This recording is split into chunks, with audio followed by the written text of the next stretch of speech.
কবিতার মতো গানের এই পংক্তি যেন সত্যি জীবন্ত হয়ে উঠেছিল।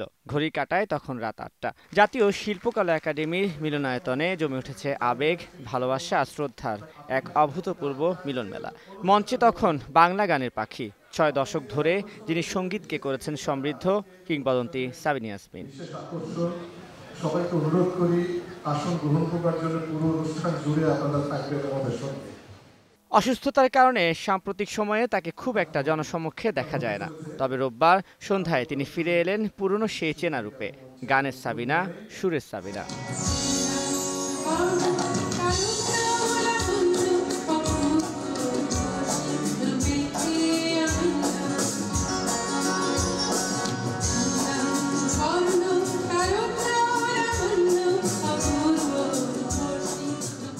৫৪ বছরের সঙ্গীত জীবনে ১৬,০০০-এরও বেশি গান গাওয়া এই শিল্পীকে এবার দেওয়া হলো রাষ্ট্রীয় সম্মাননা।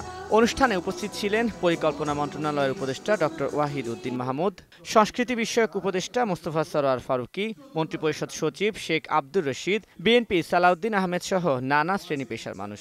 প্রধান উপদেষ্টা ডক্টর মোহাম্মদ ইউনূসও পাঠিয়েছেন বিশেষ বার্তা।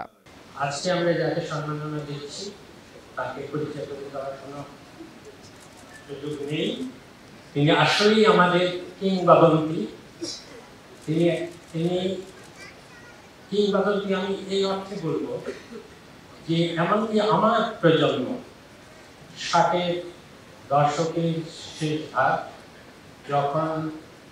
আমি যখন বিশ্ববিদ্যালয়ের ছাত্র ছিলাম এবং তরুণ অধ্যাপক ছিলাম, ঠিক তখনই সেটা ছিল বাংলা ছায়াচিত্র, শিল্প, সঙ্গীত, সাহিত্য সবকিছুর একটা স্বর্ণ যুগের সূচনা ছিল তখন।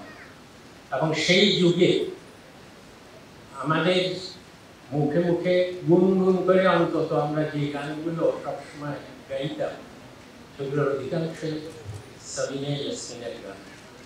চিফ অ্যাডভাইজার স্যারের আমার কথা হচ্ছিল, ওনাকে আমি এই প্রোগ্রামটার কথা জানাই এবং আমি ওনাকে প্রশ্ন করি যে এই সম্মাননাটা কি ওনার পক্ষ থেকে ওনার স্বাক্ষরে দেওয়া যায় কি, এবং উনি সরাসরি বলেছিলেন একটা simple line, I will be humble to do that. So this is Sabina Yasmin. আমরা একটা ফুলকে বাঁচাবো বলে যুদ্ধ করি এবং গণতন্ত্রকে বাঁচাবার জন্য শহীদ হই, রক্ত দিই, তবে সংস্কৃতিকে বাঁচানোর জন্য তো আমাদের রাজনৈতিক ভূমিকা অবশ্যই আছে।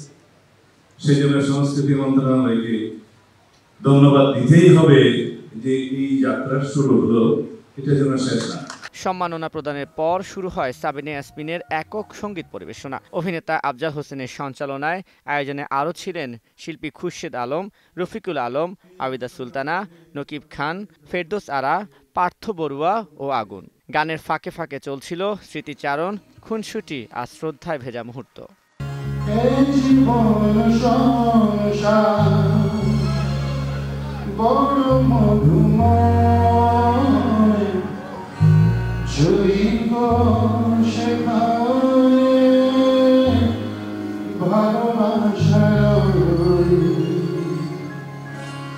পৃথিবীতে শুরু করে যদি কিছু থেকে থাকে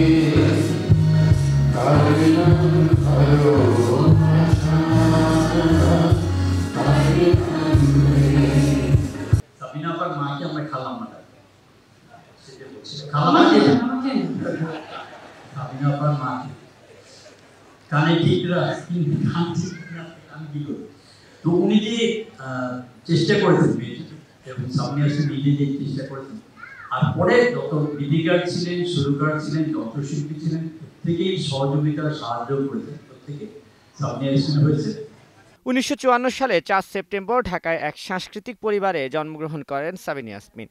মাত্র ৬ বছর বয়সে অল পাকিস্তান স্কুল মিউজিক কম্পিটিশনে গান গেয়ে যেতেন প্রথম পুরস্কার। ১৯৬২ সালে সুরকার রবিন ঘোষের হাত ধরে ছোটদের গানে কণ্ঠ দিয়ে সঙ্গীত জগতে আনুষ্ঠানিক যাত্রা শুরু। এরপর চলচ্চিত্রে প্লেব্যাক সহ আধুনিক, পল্লীগীতি, নজরুল গীতি, রবীন্দ্রসঙ্গীত কিংবা গজল প্রতিটি ধারায় রেখেছেন সুরেলা স্বাক্ষর। সর্বশেষ ২০২০ সালে কবরী পরিচালিত এই তুমি সেই তুমি চলচ্চিত্রে প্লেব্যাক করেন এই সুরের নক্ষত্র।